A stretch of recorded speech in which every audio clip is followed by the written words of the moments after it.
അവർ എൻ്റെ മുന്നിൽ താഴ്ന്നു വണങ്ങുന്നതായും കണ്ടു. യാക്കൂബ് നബിക്ക് യൂസഫ് നബി കണ്ട സ്വപ്നത്തിൻ്റെ അർത്ഥം വളരെ പെട്ടെന്ന് തന്നെ മനസ്സിലാക്കാൻ സാധിച്ചു. യാക്കൂബ് നബി വളരെയധികം സന്തോഷവാനായി. അദ്ദേഹം യൂസഫ് നബിയോട് പറഞ്ഞു, അള്ളാഹു നിന്നെ അനുഗ്രഹിച്ചിരിക്കുന്നു യൂസഫ്. ഈ സ്വപ്നത്തിൻ്റെ അർത്ഥം അള്ളാഹു നിനക്ക് അറിവ് നൽകുകയും നിന്നെ ഒരു പ്രവാചകനാക്കി മാറ്റുകയും ചെയ്യും എന്നാണ്. യാക്കൂബ് നബി വളരെ അറിവുള്ള പ്രവാചകനായിരുന്നു. യൂസഫ് നബി കണ്ട സ്വപ്നം സഹോദരങ്ങൾ അറിഞ്ഞാൽ അത് അവരിൽ യൂസഫ് നബിയോടുള്ള ശത്രുത കൂട്ടാൻ ഇടയാക്കും എന്ന് അദ്ദേഹം മനസ്സിലാക്കി. അദ്ദേഹം യൂസഫ് നബിയോട് ഈ സ്വപ്നത്തെപ്പറ്റി നിന്റെ സഹോദരങ്ങൾ ആരും അറിയരുത് എന്നുപദേശിച്ചു. പക്ഷേ നിഷ്കളങ്കനായ യൂസഫ് നബി സഹോദരങ്ങളോട് തൻ്റെ സ്വപ്നത്തെപ്പറ്റി പറഞ്ഞു. ഈ സംഭവം അറിഞ്ഞ് അവരുടെ ദേഷ്യം ഇരട്ടിയായി വർദ്ധിച്ചു. ഉപ്പ, നമ്മളെക്കാൾ യൂസഫിനെ ഇഷ്ടപ്പെടാനുള്ള കാരണം എന്താണെന്നാണ് എനിക്ക് മനസ്സിലാകാത്തത്. ഒരുപക്ഷെ അവൻ നല്ല സുന്ദരനായതുകൊണ്ടായിരിക്കും. അവൻ്റെ ശല്യം ഇല്ലാതാക്കണം. നമുക്ക് അവനെ അങ്ങ് കൊന്നുകളഞ്ഞാലോ? പക്ഷേ നമ്മൾ എങ്ങനെ അവനെ കൊല്ലും? ദൂരെ എവിടെയെങ്കിലും കൊണ്ടുപോയി കൊന്നുകളയണം. അവനെ കൊല്ലേണ്ട ആവശ്യമില്ല. നമുക്ക് ആ കാണുന്ന പൊട്ടക്കിണറ്റിലേക്ക് വലിച്ചെറിയാം. ആരെങ്കിലും വന്ന് അവനെ പൊക്കിയെടുത്ത് അടിമയാക്കി ദൂരേക്ക് കൊണ്ടുപോയിക്കൊള്ളും. അതായിരിക്കും നല്ലത്. യൂസഫ് നബിയുടെ സഹോദരങ്ങൾ ഈ വിധം തന്ത്രങ്ങൾ മെനഞ്ഞുകൊണ്ടേയിരുന്നു. സഹോദരങ്ങൾ എല്ലാവരും ചേർന്ന് യാക്കൂബ് നബിയുടെ അടുത്തെത്തി. യൂസഫ് നബിയെ അവരുടെ കൂടെ അയക്കാനായി ആവശ്യപ്പെട്ടു. എന്നാൽ യാക്കൂബ് നബിക്ക് യൂസഫ് നബിയുടെ കാര്യത്തിൽ അല്പം ഭയമുണ്ടായിരുന്നു. കാരണം യൂസഫ് നബിയോട് മറ്റുള്ളവർക്കുള്ള അസൂയ യാക്കൂബ് നബിക്ക് അറിയാമായിരുന്നു. അദ്ദേഹം ആദ്യം സമ്മതിച്ചില്ല. യൂസഫ് ഞങ്ങളുടെ പ്രിയപ്പെട്ട സഹോദരനല്ലേ? ഞങ്ങൾ അവനെ പൊന്നുപോലെ നോക്കില്ലേ? പിന്നെ എന്തിനാണ് ഭയപ്പെടുന്നത്? ഞാൻ പേടിക്കുന്നത് നിങ്ങൾ കളിക്കുന്ന സമയം വല്ല ചെന്നായയും പിടിച്ചു കൊണ്ടുപോയാലോ എന്നാണ്. യാക്കൂബ് നബി പറഞ്ഞു, അവനെ ഞങ്ങളുടെ കൂടെ അയക്കൂ. ഒരു പോറൽ പോലും പറ്റാതെ ഞങ്ങൾ നോക്കിക്കൊള്ളാം. ഞങ്ങൾ ഒന്നിച്ചുണ്ടാകുമ്പോൾ എന്ത് അപകടം സംഭവിക്കാനാണ്? ഞങ്ങൾ എപ്പോഴും ഒന്നിച്ചുണ്ടാകുമല്ലോ. ഞങ്ങൾ അവനെ നോക്കിക്കൊള്ളാം. ഒരുപാട് നിർബന്ധിച്ചപ്പോൾ യാക്കൂബ് നബി യൂസഫ് നബിയെ പറഞ്ഞയക്കാൻ തയ്യാറായി.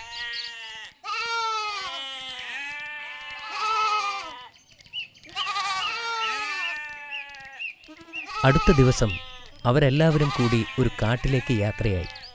കൂടെ യൂസഫ് നബിയും ഉണ്ടായിരുന്നു. യൂസഫ് നബിയുടെ സഹോദരങ്ങൾ ആ അസുലഭ നിമിഷത്തിനായി കാത്തിരിക്കുകയായിരുന്നു. അവർ കണക്കുകൂട്ടിയതുപോലെ യൂസഫ് നബിയെ ഒരു പൊട്ടക്കിണറിനടുത്തേക്ക് കൊണ്ടുപോയി. പൊട്ടക്കിണറിനടുത്ത് എത്തിയപ്പോൾ അവർ യൂസഫ് നബിയെ ബലമായി പിടിച്ചുവച്ചു. യൂസഫ് നബിക്ക് ഓടാനോ രക്ഷപ്പെടാനോ സാധിച്ചില്ല. അവർ യൂസഫ് നബിയുടെ വസ്ത്രമഴിച്ചു മാറ്റി ആ പൊട്ടക്കിണറ്റിലേക്ക് വലിച്ചെറിഞ്ഞു. കുട്ടിയായ യൂസഫ് നബി അവരോട് സഹായത്തിനായി കീണപേക്ഷിച്ചു. എന്നാൽ അവർ അതൊന്നും ചെവിക്കൊണ്ടില്ല. അങ്ങനെ യൂസഫ് നബി ആ ഇരുണ്ട പൊട്ടക്കിണറ്റിൽ ഒറ്റപ്പെട്ടു. അപ്പോൾ അള്ളാഹു യൂസഫ് നബിയോട് പറഞ്ഞു, പേടിക്കണ്ട, ഞാൻ നിന്റെ കൂടെയുണ്ട്. നിനക്കൊരു നല്ല കാലം വരും. അന്ന് നിന്റെ സഹോദരങ്ങൾ നിന്റെ മുൻപിൽ വന്നെത്തും. അന്ന് നീ അവർ നിന്നോട് ചെയ്തതെന്തെന്ന് അവരെ ഓർമ്മിപ്പിക്കുകയും ചെയ്യും.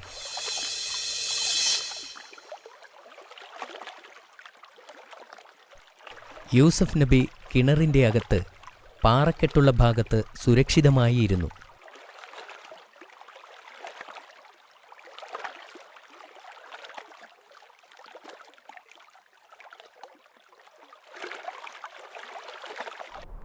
അതേസമയം യാക്കൂബ് നബിയോട് എന്തു പറയും എന്നുള്ള കാര്യം കൂടി ആലോചിക്കുകയായിരുന്നു സഹോദരങ്ങൾ. നമുക്ക് പറയാം, ഉപ്പ പേടിച്ചതുപോലെ അവനെ ഒരു ചെന്നായ പിടിച്ചു കൊണ്ടുപോയി എന്ന്. അതെ, അങ്ങനെ തന്നെ പറയാം. അവർ അങ്ങനെ ഒരു ആടിനെ കൊല്ലുകയും അതിൻ്റെ രക്തം യൂസഫ് നബിയുടെ വസ്ത്രത്തിൽ പുരട്ടുകയും ചെയ്തു.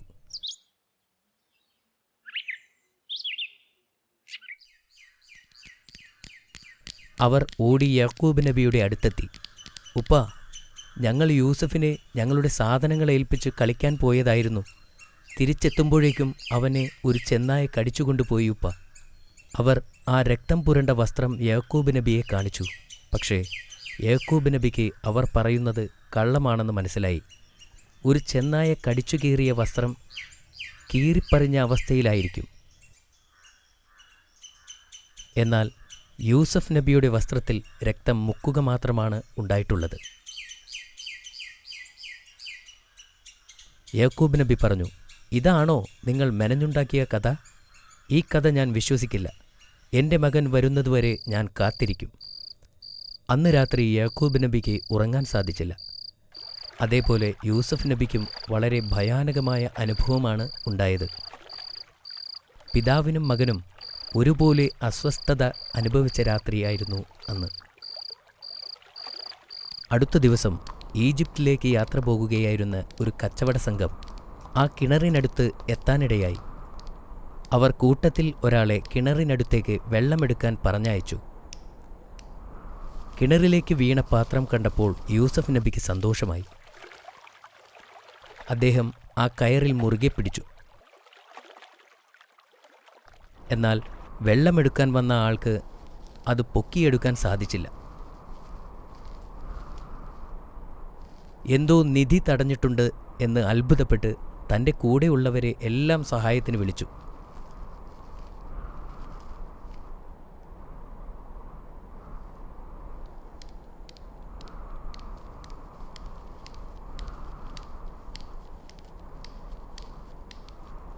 അവർ ആ പാത്രം പൊക്കിയെടുത്തപ്പോൾ വളരെ ഭംഗിയുള്ള ഒരു ആൺകുട്ടിയെ കണ്ടു.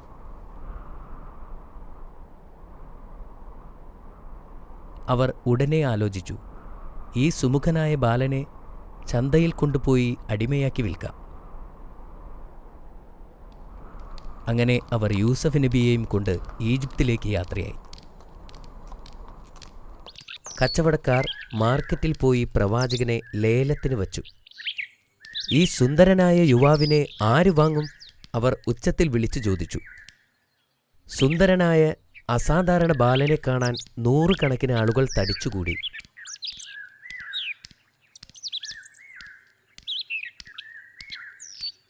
ഈജിപ്തിലെ മുഖ്യമന്ത്രി അസീസ് ഏതാനും വെള്ളി നാണയങ്ങൾ നൽകി നബിയെ ലേലത്തിന് വാങ്ങിച്ചു.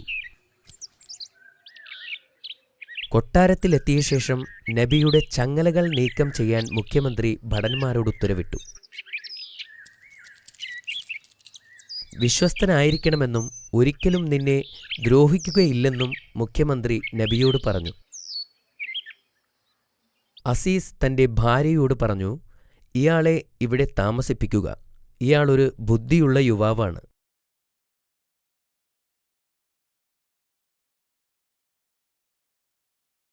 കൊട്ടാരത്തിലുള്ളവർ നബിയെ നന്നായി പരിപാലിച്ചു. എങ്കിലും താൻ ഒരു അഭയാർത്ഥിയാണെന്ന് നബിക്ക് അറിയാമായിരുന്നു. ആഴമുള്ള കിണറ്റിൽ നിന്നും ജീവനോടെ പുറത്തുവരാൻ സാധിച്ചതിലും കച്ചവടക്കാരുടെ കയ്യിൽ നിന്നും രക്ഷപ്പെടുത്തിയതിനും അദ്ദേഹം വീണ്ടും വീണ്ടും അള്ളാഹുവിനോട് നന്ദി പറഞ്ഞു. ഇപ്പോൾ അദ്ദേഹം കൊട്ടാരത്തിലെ എല്ലാ സുഖസൗകര്യങ്ങളും ആസ്വദിക്കുന്നുണ്ട്. അദ്ദേഹത്തിന് ധാരാളം ആഹാര സാധനങ്ങളും ലഭിക്കുന്നുണ്ട്. എന്നാലും സഹോദരന്മാരും മാതാപിതാക്കളും അടുത്തില്ലാത്തതിനാൽ വളരെ ദുഃഖമുണ്ടായിരുന്നു. തൻ്റെ ആഹ്ലാദകരമായ പെരുമാറ്റം കൊണ്ട് നബി എല്ലാവരുടെയും ഹൃദയത്തിൽ ഇടം നേടി. മുഖ്യമന്ത്രിയുടെ ഭാര്യയുടെ വ്യക്തിപരമായ ശുശ്രൂഷകനാകുകയും ചെയ്തു. അവർ കണ്ടിട്ടുള്ളതിൽ വച്ച് ഏറ്റവും നല്ല മനുഷ്യനായി യൂസഫ് നബിയെ കണ്ടു. ആളുകൾ നബിയുടെ സൗന്ദര്യത്തിൽ ആകൃഷ്ടരായി. നബിയുടെ മുഖത്ത് പ്രതിഫലിക്കുന്നത് ആത്മാവിൻ്റെ വിശുദ്ധിയായിരുന്നു. അദ്ദേഹം വളർന്നപ്പോൾ അറിവും വിജ്ഞാനവും നേടി. പെട്ടെന്ന് തന്നെ അദ്ദേഹം നല്ലൊരു പ്രഭാഷകനായി. എപ്പോഴും ജനങ്ങളെ ആകർഷിച്ചിരുന്ന ഒരു വ്യക്തിത്വമായിരുന്നു അദ്ദേഹത്തിൻ്റേത്. യൂസഫ് നബി തൻ്റെ ജീവിതത്തിൽ കണ്ട ഏറ്റവും സത്യസന്ധനും മാന്യനുമായ വ്യക്തിയാണെന്ന് അദ്ദേഹത്തിൻ്റെ യജമാനൻ തിരിച്ചറിഞ്ഞു.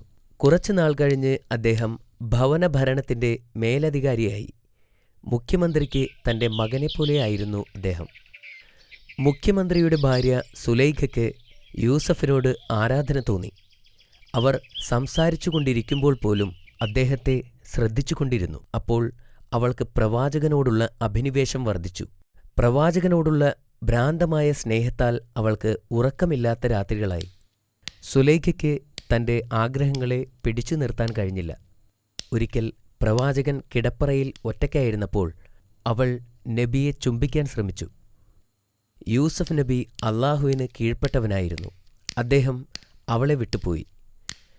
പ്രവാചകന്റെ നിരസനം സുലൈഖയുടെ ആവേശമുയർത്തി. വാതിലിനു നേരെ നീങ്ങുകയായിരുന്ന നബിയെ പിന്തുടർന്ന് അദ്ദേഹത്തിന്റെ കുപ്പായത്തിൽ കയറിപ്പിടിച്ചു. അദ്ദേഹത്തിന്റെ കുപ്പായം കീറിയെടുത്ത് കീറിയ കഷ്ണം തുണി അവളുടെ കയ്യിലുണ്ടായിരുന്നു. പെട്ടെന്ന് വാതിൽ തുറന്ന് അവളുടെ ഭർത്താവും ബന്ധുക്കളും അവിടെ എത്തി. അവൾ ഭർത്താവിനെ കണ്ടപ്പോൾ വക്രതയുള്ള ആ സ്ത്രീ അവളുടെ സ്വരം മാറ്റി കയ്യിലിരിക്കുന്ന കീറിയ തുണിക്കഷ്ണം ഉയർത്തിക്കൊണ്ട് ഇങ്ങനെ പറഞ്ഞു: "ഈ മനുഷ്യൻ എന്നെ പിടിക്കാൻ ശ്രമിച്ചു. നിങ്ങളവനെ ഇപ്പോൾ തന്നെ തടവിലാക്കണം." അവൾ പ്രവാചകനെ കുറ്റപ്പെടുത്താൻ ശ്രമിച്ചുകൊണ്ടിരുന്നു. എന്നാൽ പ്രവാചകൻ അത് നിഷേധിച്ചു. "ഇവളാണ് എന്നെ കയറിപ്പിടിച്ചത്" എന്ന് അദ്ദേഹം പറഞ്ഞു. അസീസും കൂടെയുണ്ടായിരുന്നവരും ആരാണ് സത്യം പറയുന്നത് എന്നറിയാൻ അദ്ദേഹത്തിന്റെ കുപ്പായം പരിശോധിച്ചു. കുപ്പായത്തിന്റെ പുറകുവശമാണ് കീറിയതെന്ന് അവർ കണ്ടെത്തി. അപ്പോൾ മുഖ്യമന്ത്രി ഇങ്ങനെ പറഞ്ഞു: "യൂസഫാണ് നിന്നെ ആക്രമിച്ചതെങ്കിൽ കുപ്പായത്തിന്റെ മുൻപിൽ കീറുമായിരുന്നു. യൂസഫിന്റെ കുപ്പായത്തിന്റെ പിന്നിലാണ് വിള്ളലുള്ളത്." തന്റെ ഭാര്യ കള്ളം പറയുന്നതായി അസീസ് തിരിച്ചറിഞ്ഞപ്പോൾ തന്റെ ഭാര്യയുടെ മോശമായ പെരുമാറ്റത്തിൽ മുഖ്യമന്ത്രി പ്രവാചകനോട് ക്ഷമ ചോദിച്ചു. എന്നിട്ട് അദ്ദേഹം തന്റെ ഭാര്യയോട് മാപ്പ് തേടാൻ ആവശ്യപ്പെട്ടു. ഈ സംഭവത്തെക്കുറിച്ചുള്ള വാർത്ത കാട്ടുതീ പോലെ പടർന്നു. "അവളെ നോക്കൂ," അവരിൽ ചിലർ പറഞ്ഞു. "അവൾ അവളുടെ അടിമയെ കയറിപ്പിടിക്കാൻ ശ്രമിച്ചു." മറ്റുള്ളവർ അവളെ പരിഹസിച്ചു ചിരിച്ചു. ആളുകൾ പറയുന്നത് കേട്ട് സുലൈഖ വിഷമിച്ചു. യൂസഫിനെപ്പോലെ സുന്ദരനായ ചെറുപ്പക്കാരന്റെ മുന്നിൽ പിടിച്ചു നിൽക്കുക ഏതൊരു സ്ത്രീക്കും അത്ര എളുപ്പമല്ലെന്ന് അവൾ വിശ്വസിച്ചു. ഒരു വിരുന്ന് നടത്താൻ എല്ലാ സ്ത്രീകളെയും അവളുടെ കൊട്ടാരത്തിലേക്ക് ക്ഷണിക്കാൻ അവർ തീരുമാനിച്ചു. അവളുടെ നിസ്സഹായത തെളിയിക്കാൻ താൻ നേരിടുന്ന അതേ പ്രലോഭനത്തിൽ മറ്റു സ്ത്രീകളെ കീഴ്പ്പെടുത്താൻ അവൾ പദ്ധതികൾ ആസൂത്രണം ചെയ്തു. ഒരു വിരുന്ന് നടത്താൻ എല്ലാ സ്ത്രീകളെയും അവളുടെ കൊട്ടാരത്തിലേക്ക് ക്ഷണിച്ചു. വിരുന്ന് സ്ത്രീകൾക്കായി മാത്രമായിരുന്നു. ക്ഷണിക്കപ്പെട്ടവർ എല്ലാവരും വിരുന്നിനെത്തി. അവരിൽ അധിക പേരും യൂസഫ് നബിയെ കാണാൻ അവസരം കിട്ടും എന്ന് പ്രതീക്ഷിച്ചാണ് എത്തിയത്. "എന്റെ ദാസനോടുള്ള സ്നേഹത്താൽ ഞാൻ സംസാരിക്കുന്നു" എന്ന് പറഞ്ഞ് സുലൈഖ വിഷയത്തിലേക്ക് കടന്നു. സ്ത്രീകൾ അവരവർ ചെയ്യുന്ന കാര്യങ്ങൾ നിർത്തിവച്ച് സുലൈഖയുടെ വാക്കുകൾ ശ്രദ്ധിച്ചു. "അവൻ ഒരു സുന്ദരനാണെന്ന് ഞാൻ സമ്മതിക്കുന്നു. ഞാൻ അവനെ സ്നേഹിക്കുന്നുവെന്നതും ഞാൻ നിഷേധിക്കുന്നില്ല." ഈ ഏറ്റുപറച്ചിൽ കേൾക്കാൻ എല്ലാവരും വിരുന്നുശാലയിൽ മുഴുകിയിരുന്നു. അതിനിടയിൽ സുലൈഖ അതിഥികൾക്കായി പഴങ്ങൾ വിതരണം ചെയ്യാൻ പരിചാരകരോട് ആവശ്യപ്പെട്ടു. അത്താഴത്തിനു ശേഷം അതിഥികൾ അവരുടെ പഴങ്ങൾ മുറിച്ചു തുടങ്ങി. ഈ സമയത്താണ് സുലൈഖ യൂസഫ് നബിയെ വിളിക്കുന്നത്. തന്റെ കണ്ണുകൾ താഴ്ത്തിക്കൊണ്ട് അദ്ദേഹം ഹാളിൽ പ്രവേശിച്ചു. സുലൈഖ പേര് വിളിച്ചപ്പോൾ അദ്ദേഹം തല ഉയർത്തി. യൂസഫ് നബിയുടെ മുഖം കണ്ടപ്പോൾ അതിഥികൾ വിസ്മയഭരിതരായിരുന്നു. നബിയുടെ മുഖം സൗന്ദര്യം കൊണ്ട് തിളങ്ങുന്നതായിരുന്നു. അത് നിഷ്കളങ്കതയെ പ്രതിഫലിപ്പിച്ചു. പഴങ്ങൾ മുറിക്കുകയായിരുന്ന അവർ ആശ്ചര്യപ്പെട്ടു. അവരുടെ കണ്ണുകൾ പ്രവാചകന്റെ മുഖത്തായിരുന്നു. പ്രവാചകനെ തന്നെ ശ്രദ്ധിച്ചിരുന്ന അവർ സ്വന്തം കൈകൾ മുറിക്കാൻ തുടങ്ങി. അവരുടെ കൈകളിൽ നിന്നും രക്തം ഒഴുകുന്ന കാര്യം ആരും ശ്രദ്ധിച്ചിരുന്നില്ല. അതിനുശേഷം സുലൈഖ എഴുന്നേറ്റ് നിന്ന് പറഞ്ഞു: "നിങ്ങൾ നിങ്ങളുടെ കൈകളിലേക്ക് നോക്കുക." സ്ത്രീകൾ അവരുടെ കൈകളിൽ നോക്കി. അപ്പോഴാണ് കൈകളിൽ നിന്നും രക്തം ഒഴുകുന്നത് കണ്ടത്. അവർ ആ മുറിവുകൾ തങ്ങളുടെ തൂവാലകൾ കൊണ്ട് ചുറ്റിക്കെട്ടി. "ഞാൻ അദ്ദേഹത്തെ കുറ്റപ്പെടുത്തുന്നില്ല," സുലൈഖ പറഞ്ഞു തുടങ്ങി. "അദ്ദേഹത്തെ വശീകരിക്കാൻ ഞാൻ ശ്രമിച്ചതാണെന്ന് നിരസിക്കുന്നുമില്ല. നിങ്ങളും അവനെ കണ്ട് മതിമറന്നു. നിങ്ങളുടെ കൈകൾക്ക് സംഭവിച്ച കാര്യങ്ങൾ നോക്കുക. അദ്ദേഹം വീണ്ടും എന്റെ കൽപ്പന അനുസരിക്കാതിരുന്നാൽ ഞാൻ അദ്ദേഹത്തെ തടവിലാക്കും" എന്നും അവൾ പറഞ്ഞു. പ്രവാചകൻ കുറ്റബോധമില്ലാതെ ശാന്തമായി മറുപടി പറഞ്ഞു: "ജയിലിൽ പോകാൻ ഞാൻ ആഗ്രഹിക്കുന്നു. പ്രവാചകൻ കണ്ണുകൾ താഴ്ത്തിക്കൊണ്ട് മുറി വിട്ടുപോയി. ആ രാത്രിയിൽ സുലൈഖ തന്റെ ഭർത്താവിനെ ബോധ്യപ്പെടുത്തി. അവളുടെ മുഖം രക്ഷിക്കാനുള്ള ഒരേയൊരു വഴി പ്രവാചകനെ തടവിലാക്കുക എന്നതായിരുന്നു. മുഖ്യമന്ത്രി ഒരു മകനെപ്പോലെ പ്രവാചകനെ സ്നേഹിച്ചിരുന്നു. യൂസഫ് നിരപരാധിയാണെന്ന കാര്യം അദ്ദേഹത്തിന് അറിയാമായിരുന്നു. യൂസഫിനെപ്പോലെ വിശ്വസ്തനായ മറ്റൊരു മനുഷ്യനെ ഇതുവരെ കണ്ടുമുട്ടിയിട്ടുമില്ലായിരുന്നു. അസീസ് യൂസഫിനെ അറസ്റ്റ് ചെയ്യാനും ജയിലിലടയ്ക്കാനും ഉത്തരവിട്ടു. നിരപരാധിയായ ഒരു മനുഷ്യനെ ജയിലിലടയ്ക്കാൻ അദ്ദേഹത്തിന് അത്ര എളുപ്പമല്ലായിരുന്നു. എന്നിരുന്നാലും അയാൾക്ക് മറ്റൊരു മാർഗവുമില്ലായിരുന്നു. അപ്പോഴാണ് അദ്ദേഹത്തിന് മൂന്നാമത്തെ പരീക്ഷണം നേരിടേണ്ടി വന്നത്. പ്രവാചകൻ തന്റെ മൂന്നാമത്തെ പരീക്ഷണം നേരിടേണ്ടിയിരുന്നത് തടവറയിലായിരുന്നു. ഈ കാലഘട്ടത്തിലാണ് അല്ലാഹു അദ്ദേഹത്തിന് അസാധാരണമായ ഒരു സമ്മാനം നൽകിയത്.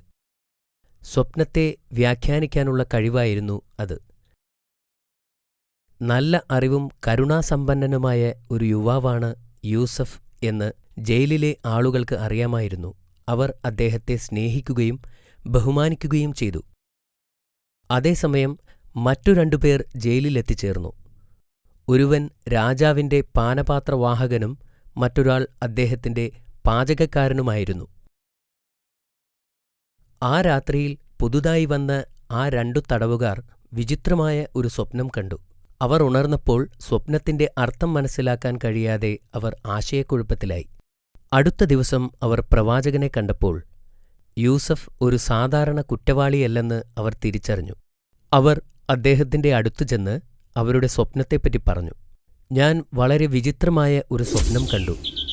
രാജാവിന്റെ പാചകക്കാരൻ പറഞ്ഞു, ഞാൻ എന്റെ തലയിൽ അപ്പവുമായി ഒരു സ്ഥലത്ത് നിൽക്കുകയായിരുന്നു. രണ്ടു പക്ഷികൾ എന്റെ തലയിലിരുന്ന് അപ്പം തിന്നുന്നുണ്ടായിരുന്നു. ഇത് കേട്ടപ്പോൾ പ്രവാചകൻ ആദ്യം അല്ലാഹുവിനെ വിളിച്ചു. അനന്തരം നബി സ്വപ്നത്തിന്റെ അർത്ഥം പറഞ്ഞു. പാചകക്കാരൻ മരിക്കുന്നതുവരെ അവൻ ക്രൂശിക്കപ്പെടുമെന്നായിരുന്നു സ്വപ്നം. പ്രവാചകൻ പാനപാത്രവാഹകനോട് തന്റെ സ്വപ്നത്തെപ്പറ്റി പറയാൻ ആവശ്യപ്പെട്ടു. ഞാൻ രാജാവിന് വീഞ്ഞു നൽകിക്കൊണ്ട് കൊട്ടാരത്തിൽ നിൽക്കുന്നതാണ് കണ്ടത്. പാനപാത്രവാഹകൻ പറഞ്ഞു. പ്രവാചകൻ കുറച്ചു സമയത്തേക്ക് പ്രാർത്ഥിച്ചു. എന്നിട്ട് അദ്ദേഹം ഉടനെ സ്വതന്ത്രനാക്കപ്പെടുമെന്നും രാജാവിന്റെ സേവകനായി തിരിച്ചു പോകുമെന്നും പറഞ്ഞു. തന്നെക്കുറിച്ച് രാജാവിനോട് സംസാരിക്കണമെന്നും യൂസഫ് എന്നു പേരുള്ള നിരപരാധിയായ ഒരു ആത്മാവ് തടവറയിലുണ്ടെന്ന കാര്യം രാജാവിനോട് പറയണമെന്നും പ്രവാചകൻ പാനപാത്രവാഹകനോട് ആവശ്യപ്പെട്ടു. പ്രവാചകൻ മുൻകൂട്ടി പ്രവചിച്ചതുപോലെ സംഭവിച്ചു. പാചകക്കാരൻ കുരിശിലേറ്റപ്പെടുകയും പാനപാത്രവാഹകൻ കൊട്ടാരത്തിലേക്ക് മടങ്ങുകയും ചെയ്തു. എന്നാൽ അയാൾ ജോലിയിൽ തിരിച്ചെത്തിയ ഉടൻ ശൈത്താൻ അയാൾക്ക് പ്രവാചകനെക്കുറിച്ച് മറവി നൽകി. അതിനാൽ യൂസഫ് നബിക്ക് കുറച്ചു വർഷക്കാലം കൂടി ജയിലിൽ കഴിയേണ്ടി വന്നു. കുറച്ചു വർഷങ്ങൾക്കു ശേഷം ഒരു രാത്രി രാജാവ് തന്റെ കൊട്ടാരത്തിൽ ഉറങ്ങുകയായിരുന്നു. ഉറക്കത്തിൽ രാജാവ് വിചിത്രമായ ഒരു സ്വപ്നം കണ്ടു. സ്വപ്നത്തിൽ രാജാവ് നൈൽ നദീതീരത്ത് നിൽക്കുകയായിരുന്നു. പെട്ടെന്ന് തന്നെ നദിയിലെ വെള്ളം കുറഞ്ഞു വരുന്നതായി കണ്ടു. അടിയിലെ ചെളി തെളിഞ്ഞു കാണാം. വെള്ളമില്ലാതെ മീനുകൾ രക്ഷപ്പെടാൻ വേണ്ടി ചാടുന്നു. തുടർന്ന് വെള്ളത്തിൽ നിന്നും 7 തടിച്ചു കൊഴുത്ത പശുക്കൾ ഉയർന്നു വരികയും അവയെ മെലിഞ്ഞുണങ്ങിയ 7 പശുക്കൾ പിന്തുടരുന്നതും അദ്ദേഹം കണ്ടു. മെലിഞ്ഞ പശുക്കൾ കൊഴുത്ത പശുക്കളെ വിഴുങ്ങാൻ തുടങ്ങി. രാജാവ് ഇത് കണ്ട് ഭയന്നു. അതിനുശേഷം നദീതീരത്ത് 7 പച്ചിലച്ചെടികൾ വളരുകയും പെട്ടെന്ന് അവ അപ്രത്യക്ഷമാവുകയും ചെയ്തു. പിന്നീട് അതിൻ്റെ സ്ഥാനത്ത് 7 ഉണങ്ങിയ ചെടികൾ വളർന്നു. രാജാവ് തൻ്റെ സ്വപ്നത്തിൽ നിന്നും ഞെട്ടിയുണർന്നു. സ്വപ്നത്തിൻ്റെ അർത്ഥം മനസ്സിലാക്കാൻ കഴിയാത്തതിനാൽ അയാൾക്ക് ഞെട്ടലും വിഭ്രാന്തിയുമുണ്ടായി. അടുത്ത ദിവസം രാജാവ് തൻ്റെ മന്ത്രിമാരെയും പുരോഹിതന്മാരെയും ഉപദേശകരെയും വിളിച്ചുകൂട്ടി തൻ്റെ സ്വപ്നത്തെപ്പറ്റി അവരോട് പറഞ്ഞു. ഇതൊരു വിചിത്രമായ കുഴപ്പിക്കുന്ന സ്വപ്നമാണ്. താങ്കൾ ഒരുപക്ഷേ കൂടുതൽ ഭക്ഷണം കഴിച്ചതുകൊണ്ടാവാം. പുരോഹിതന്മാർ പറഞ്ഞു, നിങ്ങൾ ഒരു പുതപ്പില്ലാതെ ഉറങ്ങിയതുകൊണ്ടാവാം. മന്ത്രി പറഞ്ഞു, ഇത് ഒരു ദുസ്വപ്നം മാത്രമാണെന്നും അതിനെക്കുറിച്ച് വിഷമിക്കേണ്ട കാര്യമില്ലെന്നും അവരെല്ലാവരും പറഞ്ഞു. ഈ വാർത്ത പാനപാത്രവാഹകനിലുമെത്തി. അദ്ദേഹം ജയിലിലടയ്ക്കപ്പെട്ടപ്പോൾ കണ്ട സ്വപ്നത്തെക്കുറിച്ച് ഓർത്തു. പെട്ടെന്ന് അദ്ദേഹത്തിന് യൂസഫ് നബിയെക്കുറിച്ച് ഓർമ്മ വന്നു. അദ്ദേഹം രാജാവിൻ്റെ അടുത്തേക്ക് ഓടിച്ചെന്ന് പ്രവാചകനെപ്പറ്റി പറഞ്ഞു. കാരാഗൃഹത്തിലായിരുന്നപ്പോൾ തൻ്റെ സ്വപ്നം വ്യാഖ്യാനിച്ച കാര്യം രാജാവിനോട് പറഞ്ഞു. യൂസഫ് നബി തൻ്റെ നിരപരാധിത്വത്തെക്കുറിച്ച് രാജാവിനോട് പറയാൻ ആവശ്യപ്പെട്ടിരുന്നു. എന്നാൽ ഞാനത് മറന്നുപോയി. ഉടനെ രാജാവ് അയാളെ പ്രവാചകനെ കാണാൻ പറഞ്ഞയച്ചു. പാനപാത്രവാഹകൻ പ്രവാചകനെ കണ്ടുമുട്ടി രാജാവിൻ്റെ സ്വപ്നത്തെക്കുറിച്ച് പറഞ്ഞു. പ്രവാചകൻ അല്ലാഹുവിനോട് പ്രാർത്ഥിക്കുകയും പിന്നീട് സ്വപ്നത്തിൻ്റെ അർത്ഥം വിശദീകരിക്കുകയും ചെയ്തു. രാജ്യത്ത് 7 വർഷം സമ്പന്നമായ വിളവെടുപ്പുണ്ടാകും. അദ്ദേഹം പറഞ്ഞു, മണ്ണിൽ നന്നായി കൃഷി ചെയ്താൽ നല്ല വിളവുണ്ടാകും. ആളുകൾക്ക് ധാരാളം ഭക്ഷണമുണ്ടാകും. ഇതിനെ തുടർന്ന് രാജ്യത്ത് 7 വർഷത്തെ വരൾച്ചയുണ്ടാകും. ആവശ്യത്തിന് ഭക്ഷണമുണ്ടാവില്ല. ഈജിപ്ത് മുഴുവൻ ദാരിദ്ര്യത്തിലാവും. യൂസഫ് നബിയെ ജയിൽ മോചിതനാക്കാനും തൻ്റെ മുൻപിൽ ഹാജരാക്കാനും രാജാവ് ആജ്ഞാപിച്ചു.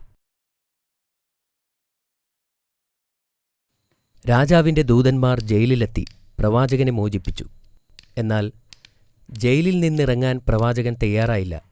എൻ്റെ നിരപരാധിത്വം തെളിയിക്കുന്നതുവരെ ഞാൻ ഈ ജയിലിൽ നിന്നും പുറത്തിറങ്ങില്ല എന്ന് പ്രവാചകൻ അവരോട് പറഞ്ഞു. ദൂതൻ രാജാവിൻ്റെ അടുത്ത് മടങ്ങിവന്നു. യൂസഫ് എവിടെയാണ്? രാജാവ് ചോദിച്ചു. അദ്ദേഹത്തെ മോചിപ്പിക്കാൻ ഞാൻ കൽപ്പിച്ചതല്ലേ? തൻ്റെ നിരപരാധിത്വം സ്ഥാപിക്കുന്നതുവരെ യൂസഫ് നബി ജയിൽ വിടാൻ വിസമ്മതിച്ചു എന്ന് അവർ മറുപടി പറഞ്ഞു. തെറ്റ് ചെയ്യാതെയാണ് യൂസഫ് ജയിലിലടയ്ക്കപ്പെട്ടതെന്ന് രാജാവ് തിരിച്ചറിഞ്ഞു. ഉടൻ അദ്ദേഹം ഒരു അന്വേഷണത്തിന് ഉത്തരവിട്ടു.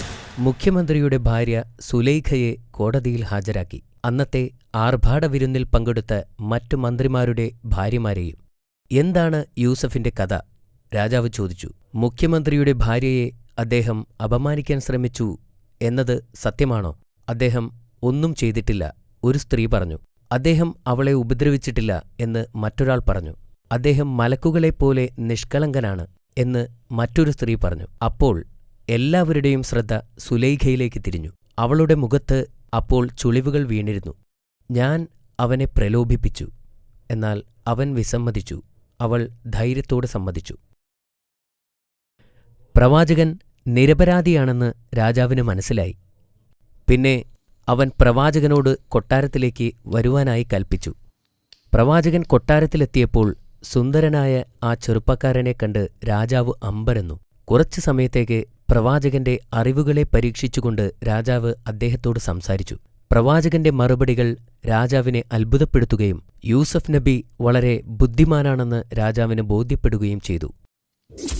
പിന്നെ സംഭാഷണം സ്വപ്നത്തിലേക്ക് തിരിഞ്ഞു. വരാനിരിക്കുന്ന ക്ഷാമത്തിനെതിരെ ആസൂത്രണം ആരംഭിക്കാൻ അദ്ദേഹം രാജാവിനോട് ഉപദേശിച്ചു. ക്ഷാമം ഈജിപ്തിനെ മാത്രമല്ല എല്ലാ അയൽ രാജ്യങ്ങളെയും ബാധിക്കുമെന്ന് അദ്ദേഹം രാജാവിനോട് പറഞ്ഞു. രാജാവ് പ്രവാചകനെ കർഷകരുടെ ധാന്യപ്പുരകളെ നിയന്ത്രിക്കാനായി നിയമിച്ചു. രാജ്യത്തെയും വിളകളെയും പ്രതീക്ഷിച്ച ക്ഷാമത്തിൽ നിന്നും രക്ഷിക്കാനുള്ള ആസൂത്രണങ്ങളുടെ ഉത്തരവാദിത്വമായിരുന്നു അത്. കാലചക്രങ്ങൾ തിരിഞ്ഞു. ഏതാനും മാസങ്ങൾക്ക് മുമ്പ് ജയിലിൽ കഴിഞ്ഞിരുന്ന പ്രവാചകൻ ഇപ്പോൾ ഈജിപ്തിലെ മുതിർന്ന ഉദ്യോഗസ്ഥരിൽ ഒരാളായി മാറിക്കഴിഞ്ഞിരിക്കുന്നു. തുടർന്നു വന്ന 7 വർഷങ്ങളിൽ പ്രവാചകൻ കൃഷിക്കാരന്റെ മേൽ പൂർണ്ണ നിയന്ത്രണത്തിലായിരുന്നു. വിളകളുടെ വിളവെടുപ്പും സംഭരണവും അദ്ദേഹം വിശ്വസ്തയോടെ നിർവഹിച്ചു. വരാനിരിക്കുന്ന ക്ഷാമക്കാലത്തേക്കുള്ള ധാന്യങ്ങൾ അദ്ദേഹം ശ്രദ്ധാപൂർവം ശേഖരിച്ചു സംരക്ഷിച്ചു. യൂസഫ് നബി അലൈഹിസലാം ഈജിപ്തിലെ ധാന്യപ്പുരയുടെ മേൽനോട്ടക്കാരനായി മാറിക്കഴിഞ്ഞിരുന്നു. 7 വർഷങ്ങളിൽ കൃഷി, വിളവെടുപ്പ്, വിളകളുടെ സംഭരണം തുടങ്ങിയവ പ്രവാചകന്റെ പൂർണ്ണ നിയന്ത്രണത്തിലായിരുന്നു. സമൃദ്ധമായ വർഷങ്ങളിൽ പ്രവാചകൻ ധാരാളം ധാന്യങ്ങൾ സംഭരിച്ചു. ഭൂമി വരണ്ടു, ഇലകൾ പൊഴിഞ്ഞു, കുളങ്ങളിലെ വെള്ളം വറ്റി. പ്രവാചകൻ പ്രവചിച്ചതുപോലെ വരൾച്ച വന്നു. രാജ്യത്തു മുഴുവൻ ക്ഷാമം വ്യാപിച്ചു. വെള്ളം എല്ലായിടത്തും വറ്റാൻ തുടങ്ങി. ഇലകൾ മഞ്ഞ നിറമായി. ആകാശത്തു നിന്നും ഒരു തുള്ളി മഴ പോലും ലഭിച്ചില്ല. ഈജിപ്തിൽ ആരും പട്ടിണി കിടന്നു മരിച്ചില്ല. കാരണം പ്രവാചകൻ വരാനിരിക്കുന്ന കഠിന നാളുകൾക്ക് വേണ്ടത്ര ധാന്യങ്ങൾ നേരത്തെ തന്നെ ശേഖരിച്ചിരുന്നു. യൂസഫ് നിങ്ങൾ ചെയ്തത് ശരിയായിരുന്നു എന്ന് രാജാവ് പ്രവാചകനോട് പറഞ്ഞു. നിങ്ങൾ ഒരാൾ കാരണം മാത്രം ഞങ്ങളുടെ ജനങ്ങൾ കഷ്ടത അനുഭവിക്കുന്നില്ലല്ലോ. ഞങ്ങളുടെ അയൽവാസികൾ ഞങ്ങളുടെ സഹായം തേടുന്നു. ഞാൻ എന്താണ് പറയേണ്ടത്? രാജാവ് ചോദിച്ചു. അല്ലാഹു നമ്മെ രക്ഷിച്ചു, പ്രവാചകൻ പറഞ്ഞു. നമുക്ക് ധാരാളം ധാന്യങ്ങളുണ്ട്. ഇത് നമ്മുടെ അയൽക്കാരെ സഹായിക്കാനുള്ള സമയമാണെന്ന് ഞാൻ കരുതുന്നു. ഒരു ചെറിയ വിലയ്ക്ക് നമുക്ക് ധാന്യങ്ങൾ കൊടുക്കാം. നിരവധി ജീവൻ രക്ഷിക്കാനാകും. രാജാവ് പറഞ്ഞു, ഞാൻ നിങ്ങളോട് യോജിക്കുന്നു. അതിനുശേഷം ആവശ്യാനുസരണം ധാന്യങ്ങൾ വിതരണം ചെയ്യാൻ അദ്ദേഹം ഉത്തരവിട്ടു. കാനനിലും ക്ഷാമമുണ്ടായി. ഈജിപ്തിലെ ഭക്ഷ്യധാന്യങ്ങൾ വിതരണം ചെയ്യുന്ന വാർത്തയെക്കുറിച്ച് യാക്കൂബ് നബി കേട്ടിരുന്നു. ബെന്യാമിൻ ഒഴികെ തൻ്റെ മറ്റു പുത്രന്മാരെ ധാന്യം വാങ്ങുന്നതിനു വേണ്ടി ഈജിപ്തിലേക്ക് അയക്കാൻ അദ്ദേഹം തീരുമാനിച്ചു. സഹോദരന്മാർ ദിവസങ്ങളോളം സഞ്ചരിച്ച് ഒടുവിൽ ഈജിപ്തിലെത്തി. വിദൂരദേശത്തു നിന്ന് വന്ന 10 സഹോദരന്മാരെക്കുറിച്ച് യൂസഫ് നബി അലൈഹിസ്സലാം കേട്ടിരുന്നു. അവർ ധാന്യങ്ങൾ ശേഖരിക്കാൻ വന്നപ്പോൾ പ്രവാചകൻ അവരെ തിരിച്ചറിഞ്ഞു. പക്ഷേ സഹോദരങ്ങൾക്ക് അദ്ദേഹത്തിന് മനസ്സിലായില്ല. എങ്ങനെ മനസ്സിലാക്കാൻ സാധിക്കും? കാരണം വർഷങ്ങൾക്ക് മുമ്പ് അവരുടെ സഹോദരനെ കിണറ്റിലേക്ക് തള്ളിയിട്ടതാണല്ലോ.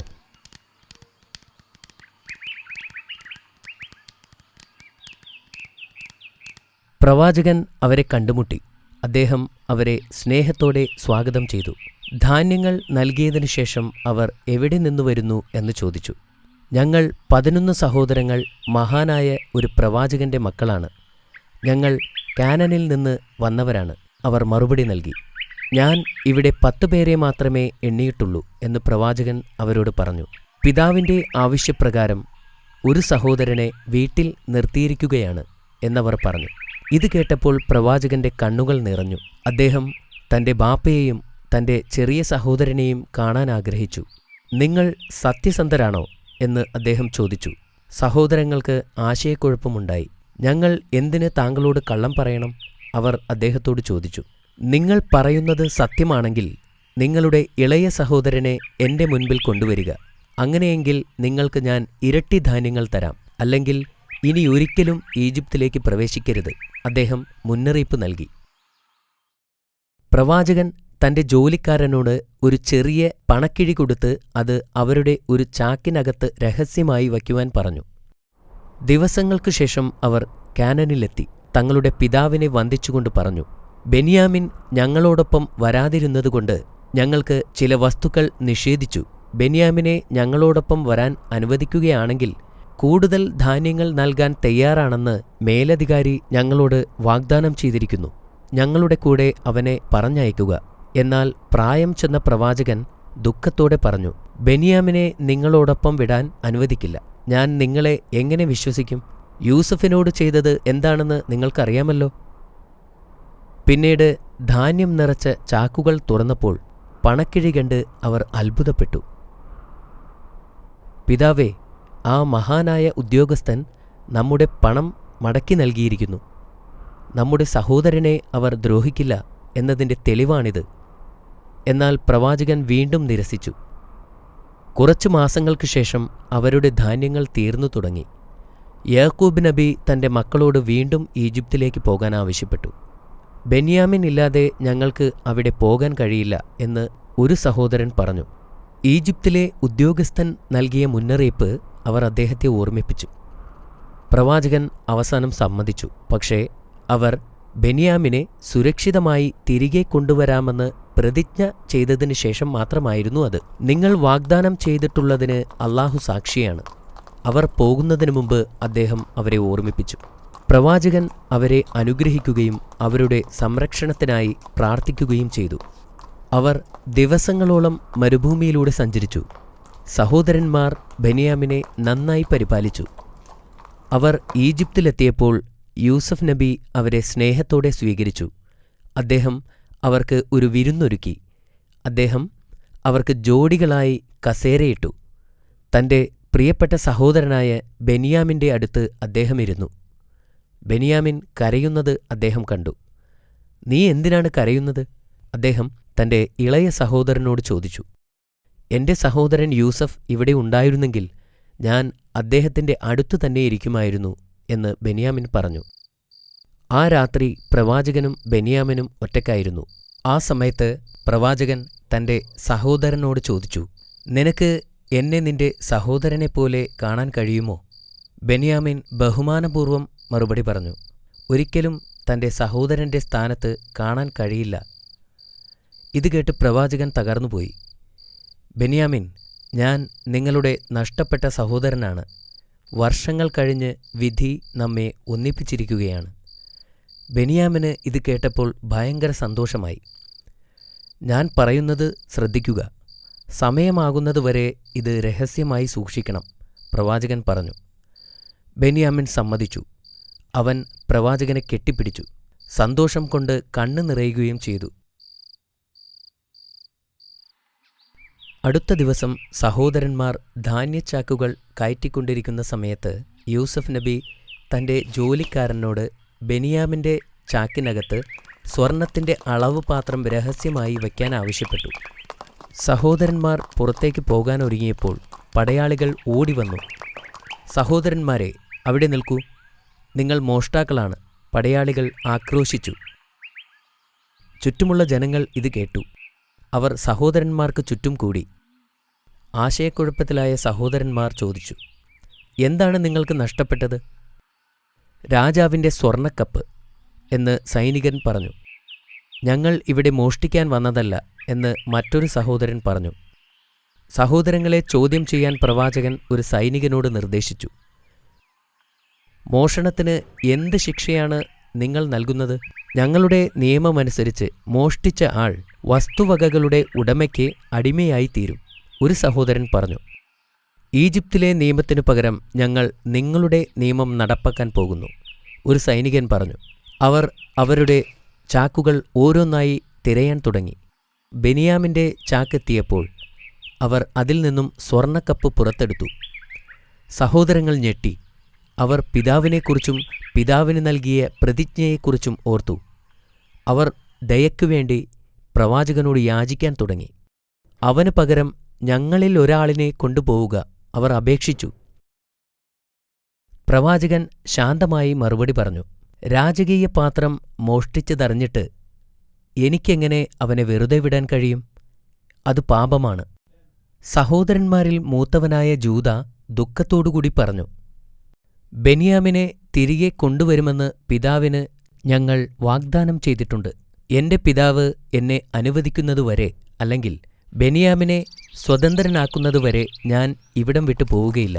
ജൂദയെ അവിടെ ഉപേക്ഷിച്ച് സഹോദരങ്ങൾ യാത്രയായി. അയാൾ അവിടെ ബെന്യാമിന്റെ വിധിക്കു വേണ്ടി കാത്തിരുന്നു. ജൂദയുടെ പെരുമാറ്റം വീക്ഷിക്കാൻ പ്രവാചകൻ രഹസ്യമായി ഏർപ്പാട് ചെയ്തു. പ്രവാചകൻ സഹോദരന്മാരുടെ ആത്മാർത്ഥത പരിശോധിക്കുകയായിരുന്നു. അവരുടെ സഹോദരനു വേണ്ടി അവർ മടങ്ങിവരണമെന്ന് അദ്ദേഹം ആഗ്രഹിച്ചിരുന്നു. കുറേ ദിവസം യാത്ര ചെയ്ത ശേഷം സഹോദരന്മാർ അവരുടെ വീട്ടിലെത്തി. പിതാവേ, അങ്ങയുടെ മകൻ മോഷ്ടിച്ചു, ഒരു സഹോദരൻ പറഞ്ഞു. വൃദ്ധനായ ആ പ്രവാചകൻ ആശയക്കുഴപ്പത്തിലായി. അവർ എന്താണ് അർത്ഥമാക്കിയതെന്ന് അദ്ദേഹത്തിന് മനസ്സിലായില്ല. സംഭവിച്ചതെന്തെന്ന് വിശദീകരിക്കാൻ അദ്ദേഹം അവരോട് പറഞ്ഞു. കൊട്ടാരത്തിൽ ഒരു വിരുന്ന് നൽകപ്പെട്ടതും ധാന്യങ്ങൾ കിട്ടിയതും ബെന്യാമിൻ്റെ ചാക്കിൽ നിന്നും രാജാവിൻ്റെ സ്വർണ്ണക്കപ്പ് കണ്ടെത്തിയതുമെല്ലാം സഹോദരന്മാർ അദ്ദേഹത്തോട് വിവരിച്ചു കൊടുത്തു. പ്രവാചകൻ അവരുടെ കഥ കേട്ടപ്പോൾ അതിൽ ദൈവത്തിൻ്റെ കൈ ഉണ്ടെന്നും അല്ലാഹു നബിയെ പരീക്ഷിക്കുന്നതാണെന്ന് അദ്ദേഹത്തിന് അറിയാമായിരുന്നു. അല്ലെങ്കിൽ അദ്ദേഹത്തിൻ്റെ പുത്രന്മാരിൽ 2 പേരെക്കുറിച്ചോർത്ത് അദ്ദേഹത്തിന് കഷ്ടപ്പെടേണ്ടി വരില്ലായിരുന്നു. ഒരുപക്ഷെ അല്ലാഹു 2 പേരെയും എനിക്ക് തിരികെ തരുമായിരിക്കും. തീർച്ചയായും അല്ലാഹു സർവശക്തനും യുക്തിമാനുമാകുന്നു.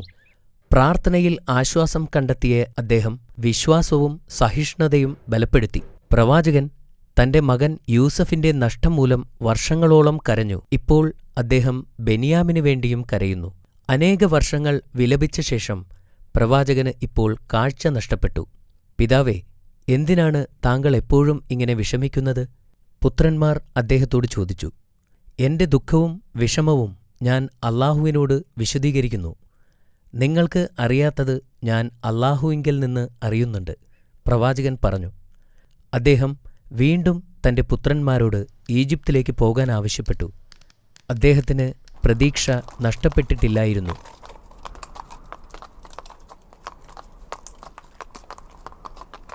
സഹോദരന്മാർ 3-ാം തവണയും ഈജിപ്തിലേക്ക് പോയി. അവർ ഈജിപ്തിലെത്തി ജൂദയെയും കൂട്ടി യൂസഫ് നബിയുടെ അടുത്തേക്ക് പോയി. സ്വന്തം സഹോദരന്മാരുടെ ദുഃഖങ്ങൾ അധികനേരം കേട്ടുനിൽക്കാൻ അദ്ദേഹത്തിന് കഴിഞ്ഞില്ല. അദ്ദേഹം ചിന്തിച്ചു, എത്രനാൾ എനിക്ക് ആ സത്യം മറച്ചുപിടിക്കാനാവും? എന്റെ പിതാവിനെ കാണാതെ എത്രനാൾ എനിക്ക് കഴിയാനാവും? അദ്ദേഹം അവരോട് ചോദിച്ചു, നിങ്ങളുടെ അറിവില്ലായ്മ കൊണ്ട് യൂസഫിനോടും അവന്റെ സഹോദരനോടും നിങ്ങൾ ചെയ്തതെന്താണെന്ന് നിങ്ങൾക്കറിയുമോ? തങ്ങൾക്കും യൂസഫ് നബിക്കും മാത്രം അറിയാവുന്ന രഹസ്യമാണതെന്ന് സഹോദരന്മാർക്ക് അറിയാമായിരുന്നു. അവർ ചോദിച്ചു, താങ്കൾ ഞങ്ങളുടെ സഹോദരൻ യൂസഫാണോ? അതെ, ഞാൻ യൂസഫാകുന്നു. അദ്ദേഹം പറഞ്ഞു, ബെന്യാമിൻ എന്റെ സഹോദരനാണ്. അല്ലാഹു ഞങ്ങളോട് ഔദാര്യം കാണിച്ചിരിക്കുന്നു. ആര് അല്ലാഹുവിനോട് ഭക്തിയുള്ളവരും ക്ഷമയുള്ളവരുമാകുന്നുവോ അല്ലാഹു അവർക്ക് പ്രതിഫലം നൽകുക തന്നെ ചെയ്യും. സഹോദരന്മാർ ഭയന്ന് വിറച്ചു. എന്നാൽ യൂസഫ് നബി അവരെ ആശ്വസിപ്പിച്ചു. അവർ പറഞ്ഞു, ഞങ്ങൾ പാപം ചെയ്തവരാണ്. അല്ലാഹു നിങ്ങൾക്ക് പുറത്തു തരട്ടെ. പ്രവാചകൻ പറഞ്ഞു, അവൻ പരമകാരുണികനും കരുണാനിധിയുമാകുന്നു. പല ഉത്തരവാദിത്വങ്ങളും തനിക്കുണ്ടായിരുന്നതിനാൽ അദ്ദേഹത്തിന് ഈജിപ്റ്റ് വിട്ട് പോകുവാൻ സാധ്യമല്ലായിരുന്നു. അതുകൊണ്ടുതന്നെ അവരുടെ കയ്യിൽ അദ്ദേഹത്തിന്റെ ഒരു കുപ്പായം കൊടുത്തുകൊണ്ട് പറഞ്ഞു, നിങ്ങൾ എന്റെ ഈ കുപ്പായം കൊണ്ടുപോയിട്ട് എന്റെ പിതാവിന്റെ മുഖത്ത് തടവുക. അദ്ദേഹത്തിന് കാഴ്ച ലഭിക്കും. പിന്നെ കുടുംബവുമായി ഇങ്ങോട്ട് വരിക. സഹോദരന്മാർ അത് സമ്മതിച്ചു. അവർ കാനനിലേക്ക് പോയി. യാത്രാസംഘം കാനനിലെത്തിയപ്പോൾ തന്നെ യാക്കോബ് നബിക്ക് തന്റെ മകൻ യൂസഫ് നബിയുടെ സുഗന്ധം വായുവിലൂടെ ലഭിച്ചു. അദ്ദേഹം പെട്ടെന്ന് എഴുന്നേറ്റ് തന്റെ പുത്രന്മാരുടെ ഭാര്യമാരുടെ അടുത്തേക്ക് പോയി. യാക്കോബ് നബി തന്റെ മുറിയിൽ നിന്നും പുറത്തിറങ്ങിയിരിക്കുന്നു. മൂത്ത മകന്റെ ഭാര്യ പറഞ്ഞു, ഇന്ന് നിങ്ങൾക്ക് എന്തുപറ്റി? മറ്റേയാൾ ചോദിച്ചു, എനിക്ക് യൂസഫിന്റെ സുഗന്ധം വായുവിലൂടെ ലഭിച്ചു. പ്രവാചകൻ മറുപടി പറഞ്ഞു. അവർക്ക് യാതൊരു പ്രത്യാശയുമില്ലെന്ന് പറഞ്ഞ് അദ്ദേഹത്തെ തനിച്ചുവിട്ടു. ആ രാത്രിയിൽ നോമ്പ് തുറക്കുവാനായി അദ്ദേഹം ഒരു ഗ്ലാസ് പാൽ ആവശ്യപ്പെട്ടു. പുത്രന്മാർ സമീപത്തെത്താറായപ്പോൾ പ്രവാചകൻ അല്ലാഹുവിനോട് പ്രാർത്ഥിക്കുകയായിരുന്നു. അവർ വീടിനടുത്തെത്തിയപ്പോൾ പ്രവാചകൻ പുറത്തേക്ക് വന്നു. അവരോട് ചോദിച്ചു, ഞാൻ യൂസഫിന്റെ സുഗന്ധം വായുവിലറിയുന്നു. ഇത് സത്യമാണോ അതോ തോന്നലാണോ? അങ്ങ് തീർച്ചയായും തെറ്റിദ്ധരിക്കപ്പെട്ടിരിക്കുന്നു എന്ന് ഭാര്യമാരിൽ ഒരാൾ പറഞ്ഞു. പക്ഷെ പ്രവാചകൻ പറഞ്ഞത് സത്യമായിരുന്നു. അനന്തരം ആ സന്തോഷവാർത്തയുമായി അവരെത്തി. അവർ ആ കുപ്പായം അദ്ദേഹത്തിന്റെ മുഖത്ത് വച്ചു കൊടുത്തു. അത്ഭുതം! കുപ്പായം മുഖത്ത് വച്ച ഉടനെ തന്നെ യാക്കോബ് നബിക്ക് കാഴ്ച തിരിച്ചു കിട്ടി. സഹോദരന്മാർ അവരുടെ തെറ്റുകൾ തിരിച്ചറിഞ്ഞു. ഞങ്ങൾ പാപങ്ങൾ ചെയ്തുപോയി. ഞങ്ങളുടെ പ്രവൃത്തിയിൽ ഞങ്ങൾ ക്ഷമ ചോദിക്കുന്നു